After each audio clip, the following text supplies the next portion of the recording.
Marcus clutched his boarding pass like it was the most valuable thing in the world. His mother had saved for months just to make this moment happen. Today, he was finally going to fly. His eyes darted around the airplane, taking in everything, the rows of seats, the tiny windows, the people settling in. His excitement was impossible to hide. But someone was watching him, and they weren't happy. Rebecca, the flight attendant, narrowed her eyes. Something about the way Marcus was so excited. It irritated her. She moved closer. "You need to quiet down," she said sharply. Marcus blinked, confused. He wasn't being loud. Was he? Then, without warning, things escalated. Rebecca whispered something to another crew member. A few moments later, security appeared. Marcus's mother gasped. "Wait, what's happening?" But before she could stop it, the decision had been made. Marcus was being removed from the plane, and nobody knew why. Before we continue, let us know, where are you watching from? Marcus's heart pounded as his mother squeezed his hand. "There must be a mistake," she said, her voice shaking. But Rebecca stood firm, arms crossed.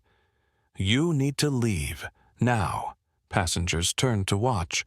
Whispers spread. A few looked confused, some even uncomfortable. But no one spoke up. Marcus's excitement had vanished. His dream of flying, gone. "Please," his mother begged, trying to hold back tears. "He's just a child. This is his first flight."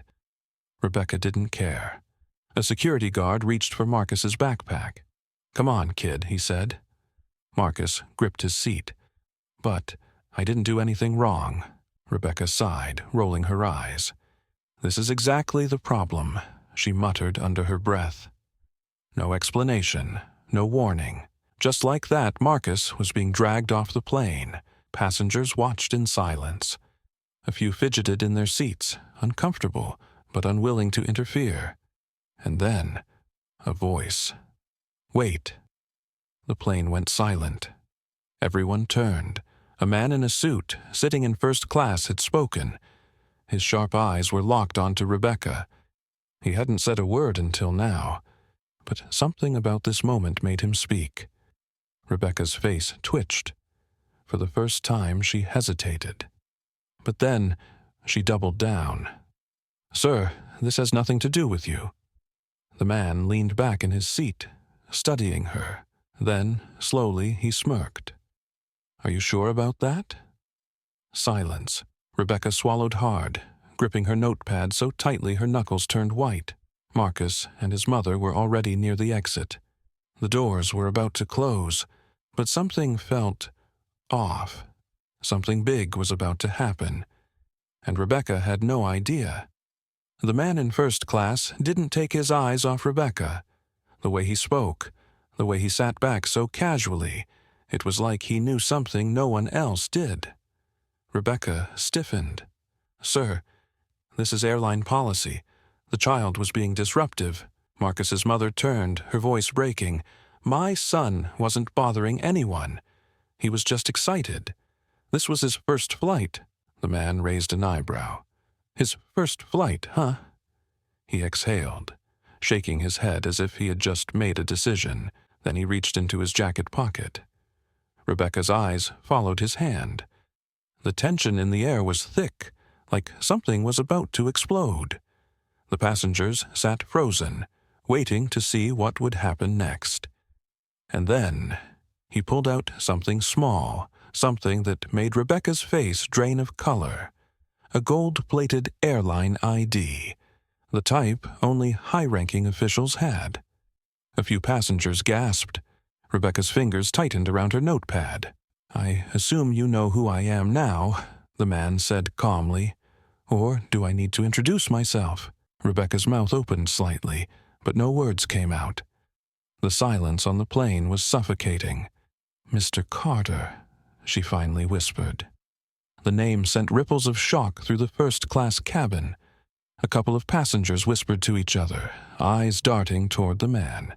Dr. James Carter, a renowned aviation expert, a man who had spent decades working with airlines, training pilots, advising on policies.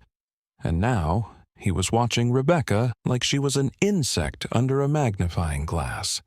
His voice was still calm, but there was an edge to it. "You removed a child from this flight." Because he was excited. Rebecca hesitated. He was being loud. Dr. Carter leaned forward. "Did any passengers complain?" Silence. Rebecca's mouth twitched, her eyes darting around. "No, Dr. Carter interrupted. "Because I was watching. That boy was happy. He wasn't disturbing anyone. And yet you decided he didn't belong here." Rebecca's lips pressed into a thin line. "Sir, I was just following—" "You weren't following policy," he cut in. "You were following bias." A sharp inhale from somewhere in the cabin. A few passengers exchanged glances. Rebecca's face turned red. "That's not true." Dr. Carter shook his head. "Isn't it?" He gestured toward Marcus, who stood near the exit, his small hands gripping his backpack straps. His eyes were wide, confused, hurt. "Look at him. A kid, about to take his first flight. And you ripped that away from him. You humiliated him in front of an entire plane." Rebecca's fingers twitched. She looked at the passengers, at the other flight attendants. No one was backing her up. Dr. Carter exhaled, shaking his head. "And do you know what's worse?" His tone softened, but it only made the moment more intense. Rebecca swallowed. "This wasn't just any flight for Marcus," he continued. "This flight was supposed to take him to something that could change his life." Rebecca frowned. "What do you mean?" Dr. Carter leaned back in his seat. Marcus was flying to attend a STEM aviation camp, a program designed to inspire kids to become pilots, engineers, maybe even flight attendants. A stunned silence filled the plane. Rebecca's eyes widened slightly. Marcus's mother finally spoke, her voice shaky. "That's why I saved up for this trip. Marcus wants to be a pilot someday. He loves planes. He's been dreaming about this for years." A lump formed in Rebecca's throat. Dr. Carter sighed. "And you just made sure the first time he stepped on a plane, it ended in humiliation." A thick, uncomfortable silence filled the air. Passengers shifted in their seats. A few looked away. Others shook their heads in disbelief. Rebecca's breathing was shallow. She looked at Marcus, at his mother, then back at Dr. Carter. The weight of what she had done was crashing down on her. But it was too late. The damage was already done. And karma? It was just getting started. Rebecca felt her stomach twist. She had made a mistake, a big one. And now everyone on the plane knew it. Dr. Carter didn't break eye contact.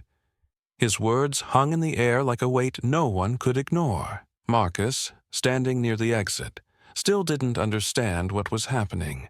His small hands gripped his backpack tightly, his eyes darting between his mother and the people staring at them. His mother's voice was barely a whisper. Marcus just wanted to see the cockpit. He wasn't hurting anyone.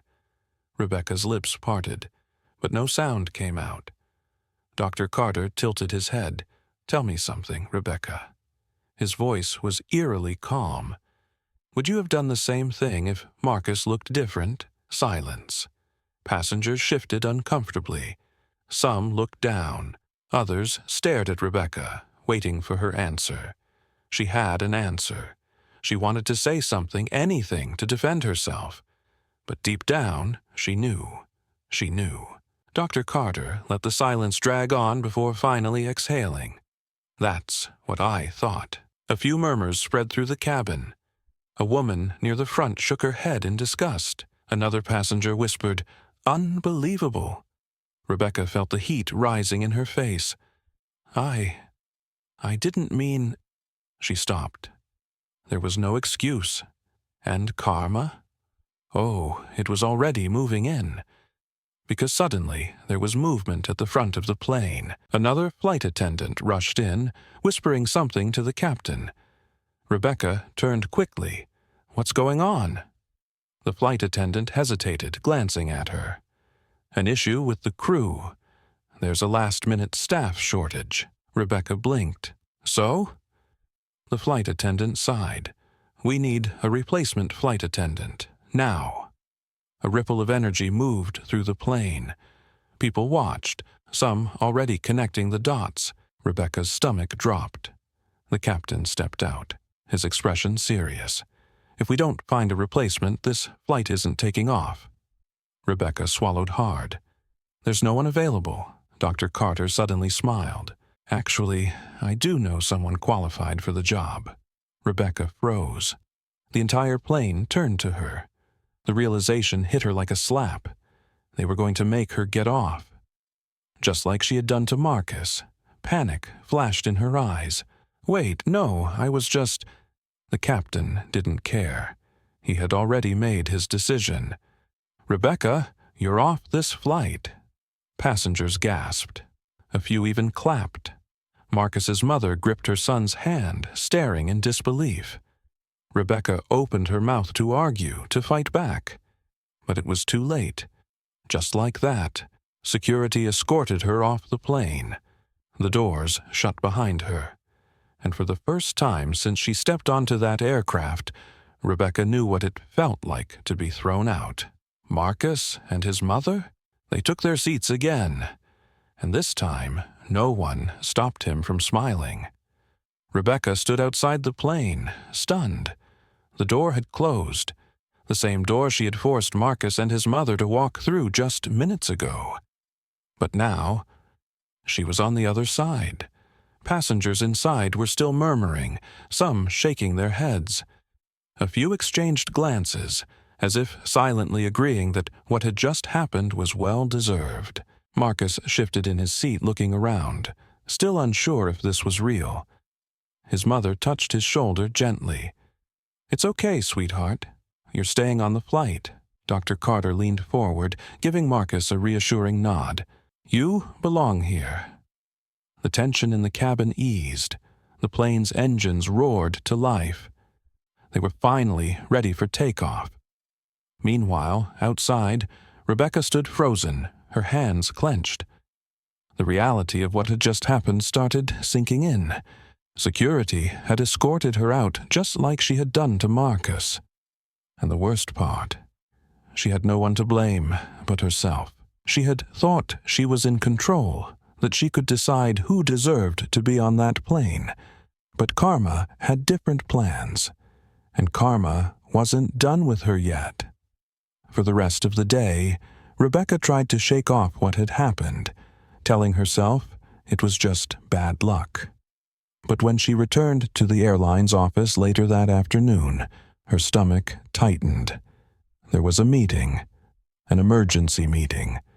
The moment she stepped into the room, she knew. Her boss stood at the front, arms crossed, a deep frown on his face. Several other flight attendants were there too, all of them avoiding eye contact with her.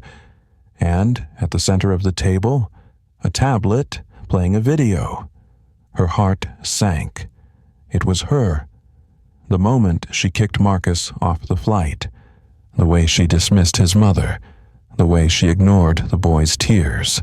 And worse, it had gone viral. Millions of people had already seen it. Thousands of comments flooded the internet. Disgusting. This is why we need change. She should never work in aviation again. Rebecca's face turned pale. Her boss sighed, rubbing his temples. "Rebecca, do you understand what you've done?" She swallowed hard. "Sir, You embarrassed this airline. You humiliated a child. And now, we're all paying the price." Her breathing quickened. I wasn't trying to." Her boss cut her off. "You're suspended. Indefinitely." Rebecca's entire world collapsed. She opened her mouth to argue, but one look at the cold expressions around the room told her there was no point. She had spent years working for this airline. She had thought she was untouchable. But one moment of bias, one moment of cruelty, and everything she had built was gone. Meanwhile, Marcus had the best flight of his life. The pilot himself invited him to the cockpit, showing him how everything worked.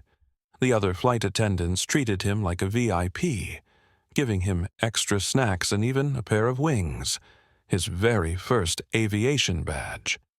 Passengers who had stayed silent before now smiled at him, some even apologizing for not speaking up. But Marcus? He didn't hold grudges. As he looked out the airplane window, watching the clouds roll by, he only thought about one thing: his future. One day, he wouldn't just be a passenger. He was going to be the one flying the plane, and no one was ever going to tell him he didn't belong again. Rebecca sat alone in her small apartment, staring blankly at her phone screen. It had been 3 days since she was suspended, and things had only gotten worse. The video of her kicking Marcus off the flight was everywhere. News channels, social media, even celebrities were talking about it. The backlash was relentless. She scrolled through the comments, her hands shaking. She deserves to lose her job. This is why people don't trust airlines. Imagine being this heartless. Rebecca's stomach churned. She had always believed she was just doing her job, following protocol, keeping things in order. But the world saw it differently. To them, she was the villain. Her phone buzzed. A message from an unknown number. She hesitated, then opened it. "I hope you realize what you've done. Some dreams can never be repaired." Her breath hitched. She didn't recognize the number, but something about the message sent a chill through her. Because deep down, she already knew it was true. Meanwhile, Marcus was living a dream. The aviation camp was everything he had hoped for and more. He got to sit in a real cockpit, talk to pilots, even fly a small simulator. One of the instructors smiled at him. "You've got a natural talent, kid." Marcus beamed. For the first time in days, he wasn't thinking about what happened on that flight. Because now, he had a bigger goal. One day, he wasn't just going to fly a plane. He was going to change the rules, so no kid like him would ever be made to feel like they didn't belong. Rebecca had no job, no income, no future in the airline industry. Desperate, she started looking for other work, but every job interview ended the same way. The employer would check her name. Their expression would change. Then, a few polite words later, she would hear the same thing. "We'll call you if we have an opening." She knew they never would.